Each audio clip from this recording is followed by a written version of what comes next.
he says is true, it's a big problem, but it's not information that hasn't been around for years.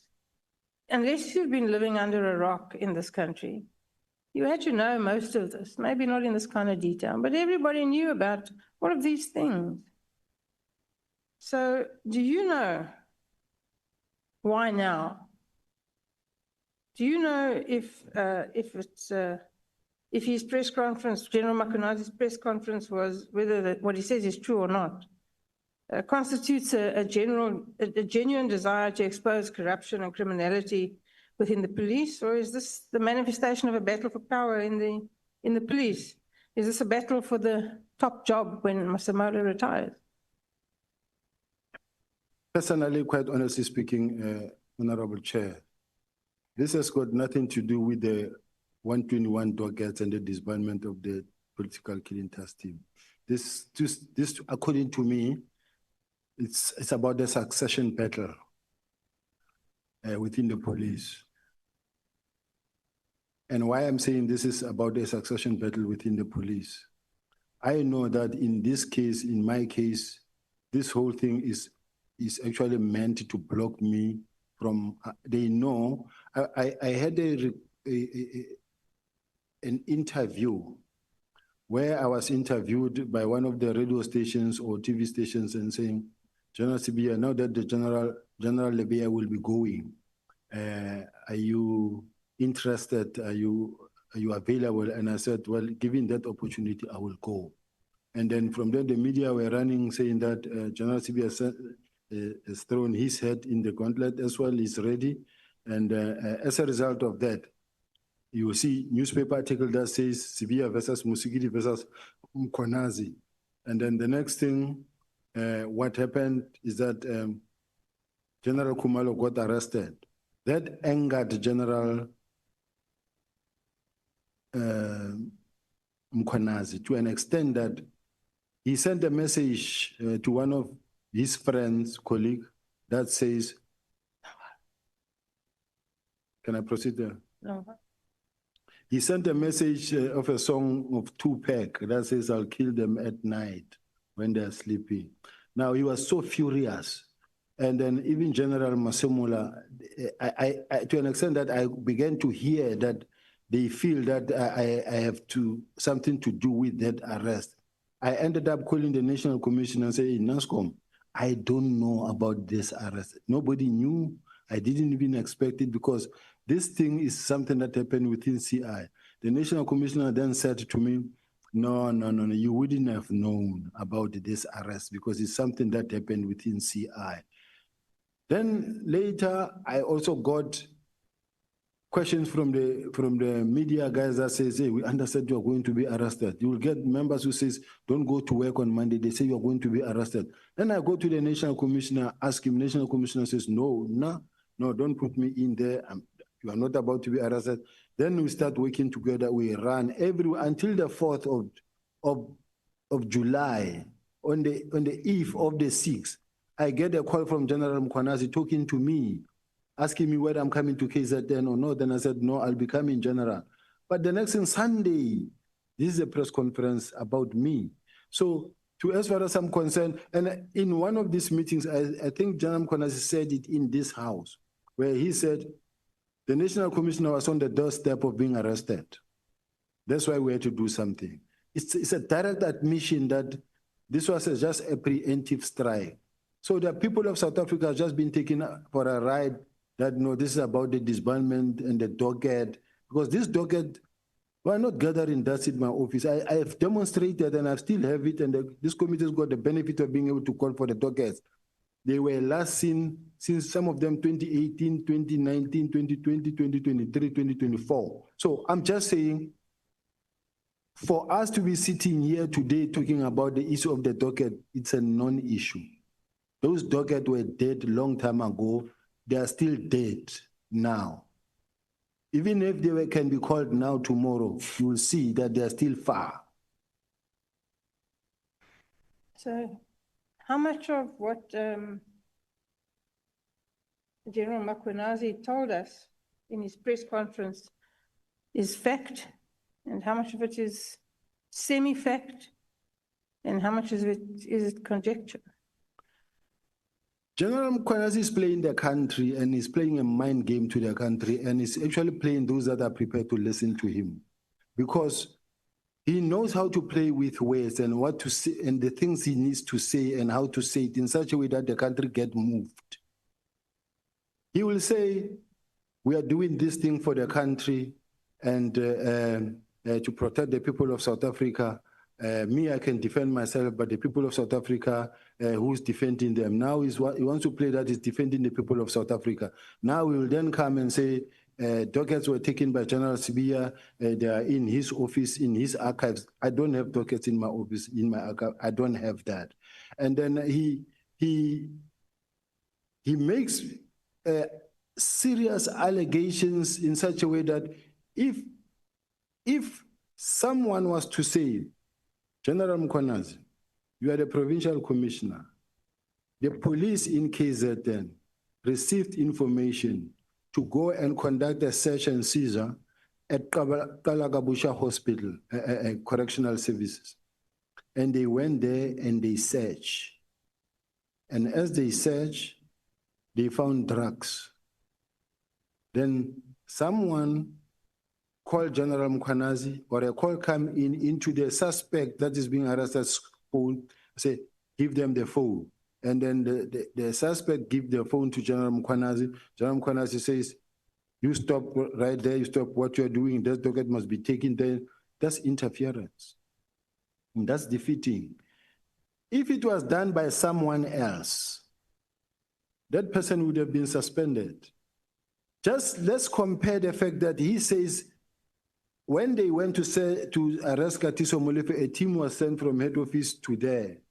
He did the same. But there's no crime there, because as far as I'm concerned, what he does, there's no wrong. If he sent his team to go and kidnap a ballistic expert, seize the laptop, take the laptops, the files, and add ballistic expert, that is obstruction of justice, interfering. And then he comes here and he says, no. The members were doing their work and they didn't intimidate, and they were even bought lunch. Why are they interfering with the investigative system? Because there's a chain of possession. The integrity needs to be preserved at all material times of the evidence that has been collected. Now, I'm sitting with a situation where if there was anybody, if today I can stand up and go and call that press conference. I also used, at some point in my life, I also wore camouflage uniform. Maybe I should also wear one, go make a conference as well and talk things. But I will be fired from the podium same time. That day on stage doing that, I'll be gone.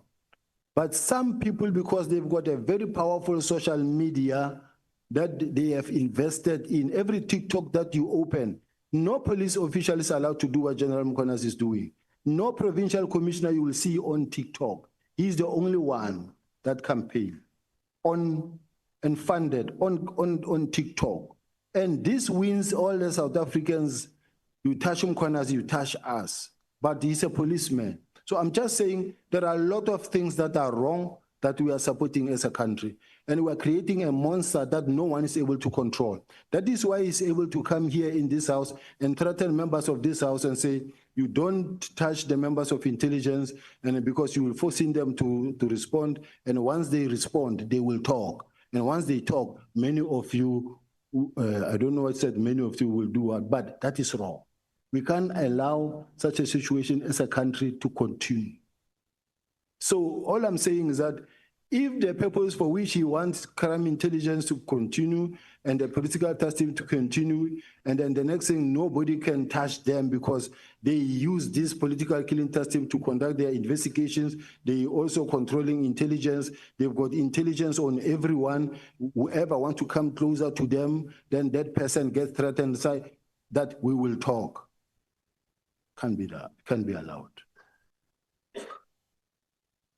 General, the political killings task team, by all accounts, was initially quite successful. In the recent past, less successful. So what is all the fuss about? I really don't know, Honorable Member, because we are saying we're building a capable state. Building a capable state, we're saying let the whole country be equipped, be well-resourced with technology in such a way that they are capable and able to an extent that they are all able to carry their own respective environments. Now, we cannot really be fighting so hard to keep and maintain a very expensive political killing task team that is meant to actually take care of a very small number or pool of excellence within KZN only. The whole country is not really taken care of, and the whole country is suffering. Once you have one provincial commissioner fighting so hard for the political task team to continue for years, spending millions and millions and millions on a yearly basis, that shouldn't be allowed.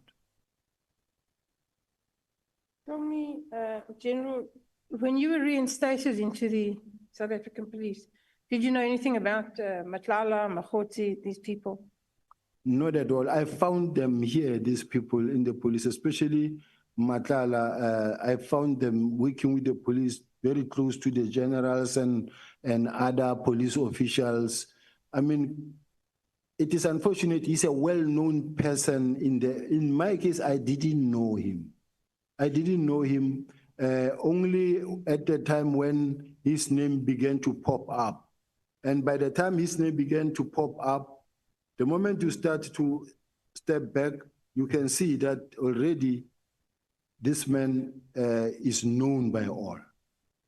But part of your portfolio was to also being in charge of crime intelligence, right?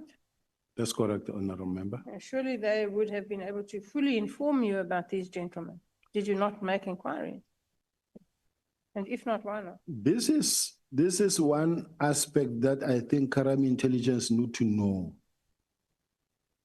Their job is not only to gather, collect, collate, analyze, and support. Or at support. They need to support the management, the leadership of the police. If, for an example, Chair, it so happens that you come across an individual who contacts you regularly, and this individual is on site. They know that they are monitoring this person. They must be able to go to the National Commissioner or to the Minister or to whoever and say, hey, Chief, we can see that this person is contacting you or you are in constant communication with this person, but do know that this person we are looking at, we are working on him. Warn me so that I can run. Now, if I don't know and I keep on interacting with this person, not knowing what this person is doing when he gets home at night, then I won't know, and tomorrow you get associated with someone that you wouldn't have under normal circumstances. So are you saying, General, that nobody warned you and you didn't ask? Nobody warned me. Even the National Commissioner and the subs, they did. I remember when we saw a letter that came from IDEC that says we want to know why and how was this man awarded a tender when he's under investigation by subs. But at the time the man was awarded a tender up to the highest level, everybody saw it. It never happened under the mattress. They saw it and it ran. With everybody knowing, during the events at the college, he also had, among the many gazebos that were there, they also had their own gazebo there. And where they will do like their blood pressure, your sugar test and this and that. He was one of the service providers, as normal as possible. Nobody knew about the rest. But that is a reasonable question to ask, General, why? If he was under investigation by the police, was he allowed to parade around like that? To do business with the police, to contract with the police? How does that happen? How does the left hand not know what the right hand is doing? And what does that say about the police? Maybe it is the vetting that is lacking or something that needs to really be corrected. Or all such tenders needs to be vetted and checked properly to say who is this one and how did he get here. But at this present moment, that part of the tenders and the service providers is something that I'm far from. It's supply chain. It's another division completely. I don't even know the role players that side. So are you suggesting that that doesn't happen? That people are not properly vetted? That the police enter into tenders with millions of taxpayers' money and they don't vet, because that appears to be the position? Had it happened, I don't think anybody would have been in trouble by now. If it happened, because from the onset, it wouldn't have happened. So there are these persistent rumors, I'm sure you've heard them too, about the imminent arrest of General Masemola and General Khumalo by IDEC. Is this true? Do you know if this is true? I really don't know if it is true, Chair. I don't have that information. But they don't go away. I heard about this information, but because it was at some point also in the newspapers, but I don't know the fact, because I don't know whether it was an authentic document that was leaked to the media, but it seemed to have investigation from the IG report. So that part I don't know. I see it from a distance.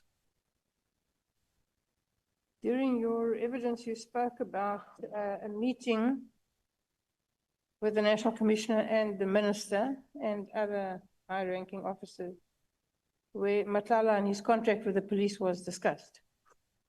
That's correct? That's correct. The Minister asked what was known about the tender, and he asked that Matlala be investigated. That's correct. I'm puzzled as to why it was dependent upon the Minister, a newcomer to this space, to ask for him to be investigated. Why didn't somebody in the police, you all have years of experience, why didn't somebody in the police actually think of that themselves and do it? This is when the stories of Mr. Matlala were gaining momentum and about the tender. That's how the minister got to ask and say, I get this information. What happened here? Can the auditors, internal audit and others, please investigate this thing as to how did this man get this tender? Were there any irregularities and that? And a response came and the minister gave an order that it be cancelled. Okay, but that only answers half the question. The other part of the question is, why did nobody in the police take the initiative to do this investigation?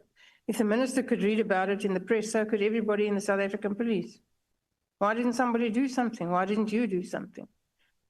I could only do something about it if I knew about it.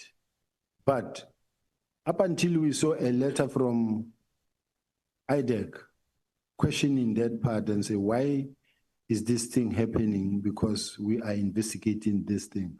So there's not much anymore I can do when already IDEC is saying they are working on it. And as far as I'm concerned, Chair, many a times I like it when there is an investigation, even if it includes me or it involves me or where I could be closer to it. If it is investigated from outside, be it IDEC, DPCI, or IPIT, to me, I feel comfortable if it's a neutral body investigating. Not these things that we see in the subs now, where you find that they let very junior officials are chasing after a deputy national commissioner every day, saying that, no, we are investigating the deputy national commissioner. They've got this excitement of using very junior member to chase after a senior member. I don't know if we were to turn the tide and do the same to some senior top official members, and you set some constables and sergeants to run after him and investigate him and embarrass him. This is not right. So General, is there political interference in the police? Are there attempts to influence the direction of investigations, particularly with regards to corruption and politically connected people? Does that happen? The first part of the question I didn't hear. Is there political interference in the police? Are there attempts to influence the direction of investigations, particularly with regard to corruption and politically connected individuals? So far, I've never been interfered with from any minister or deputy minister. I don't know of any political interference. And in relation to this disbandment of the task team, I received a directive from the National Commissioner It is between the National Commissioner and the Minister to decide whether there's political interference or not. I'm not talking about the political killings task team in general. I'm talking about in general. In Are you general, aware of political interference in the South African police? I don't know of any.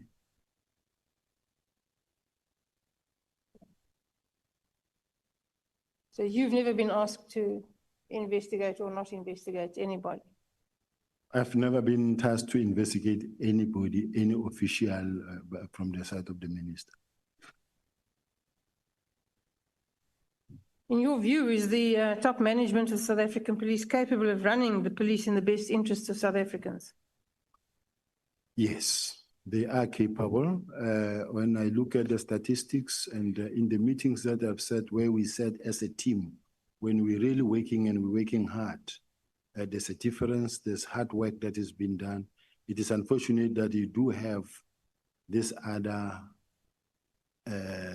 people who come in and cause division within the police. Who comes in and causes division in the police? There are people who go and whisper to the minister. Chair, what I want to say is that just after I came back, someone intelligence, they went to Minister Kele. They said, Minister, do you know that you agreed that General Sibiya must come back? And you just promoted him, but you know that he's investigating you. And the minister was very angry and said, but why is Sibiya doing this? Because, I mean, I didn't even object that he must come back, but I hear that he's investigating me. At that time, I don't even have a team. I know nothing. And the minister he was not angry, but when I saw the minister, I could see that he's looking at me in a dim view. Then I went to the National Commission and said, hey, NASCOM, what is going on? I hear 1, 2, 3, 4. He said, yeah, it did happen, but I told him that, no, it's not true. I told the minister, no, it can't be true. Then they go to the National Commissioner, they say to the National Commissioner, are you aware that Sibiya wants your job, is mobilizing for your job? Then the National Commissioner woke up at night and he went to see the mother of my child, who's my colleague then, went to visit her and say, hey, do you know that Sibiya wants my job? And then I had to write a long message to the National Commissioner to assure him that, National Commissioner, I've never been in uniform all my life.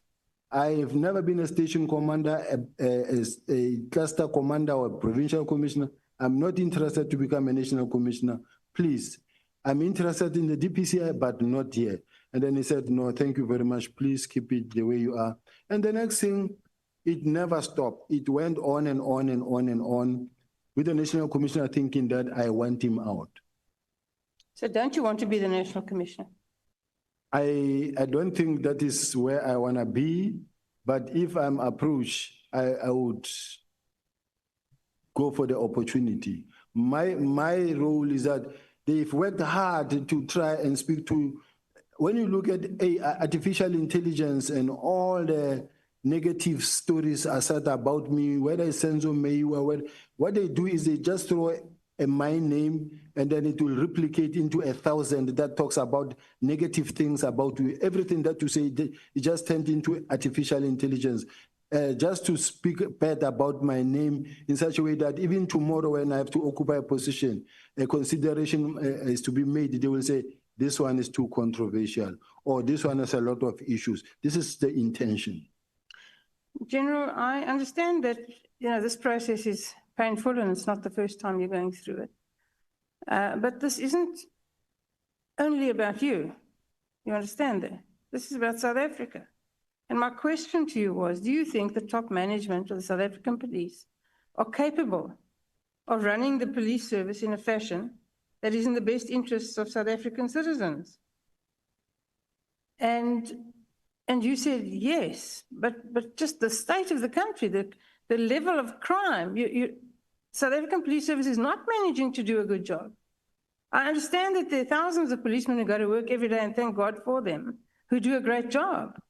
But we're not managing. And something will have to change. You have to do something differently. And what is that going to be?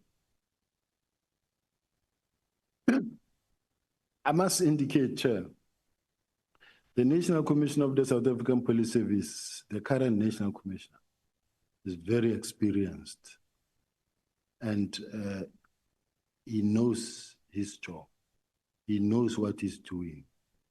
And he knows how to deploy.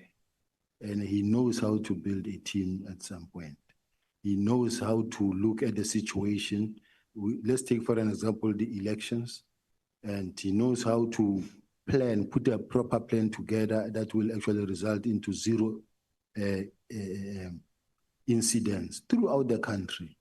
And when you look at the statistics, they are green, green, green, green. So I can't sit here and say, no, they are not capable. They are capable. There are challenges, yes, but they are capable. Okay, General, my last question. When you took over crime intelligence, what did you do to clean it up? Because Lord knows it was a mess. Can you tell us today that it's better? It was a mess, but when I came in, it was run by General Khumalo. I have received a number of complaints that affect him. And I've also received a number of complaints from the generals that report to him. But unfortunately, it is a space that I was entirely not in control of, because General Khumalo's got a special relationship with the National Commissioner. That is why even when he gets arrested, the National Commissioner will make sure that he does not get suspended, number one. Number two, within 2 weeks, he clears him. Then there's nothing. It doesn't happen just you find that there is crime committed, a person has been charged, investigated by IDEC, charged, and then still running the case. But within 2 weeks, 3 weeks, you have cleared the person. You even submit an affidavit that this person be allowed to go back to work. As an accounting officer, you don't do those things. So I'm just saying, crime intelligence, it has got challenges. And hence you can see already investigations that are already running. And I don't know how many more are still there from the IDEC side, but there are challenges within crime intelligence. You'll take it from here. Look at how many generals are out that are not there. And all of them are in courts against the head. All of them are in court against the head. You go to Western Cape, you go to head office, you go to other provinces. It's here and there where you find that a general is not in court, but there's a big fight. Where there's a brigadier, even internally, there's just, I heard the National Commissioner saying, I'm fighting with everybody. No, it's not the case. I am a Deputy National Commissioner of Crime Intelligence. When I get undermined by someone who is not in this space, it is my job to stand up and say, but no, you can't do this. It's not really fighting with anybody. Thank you. Thank you, Chair.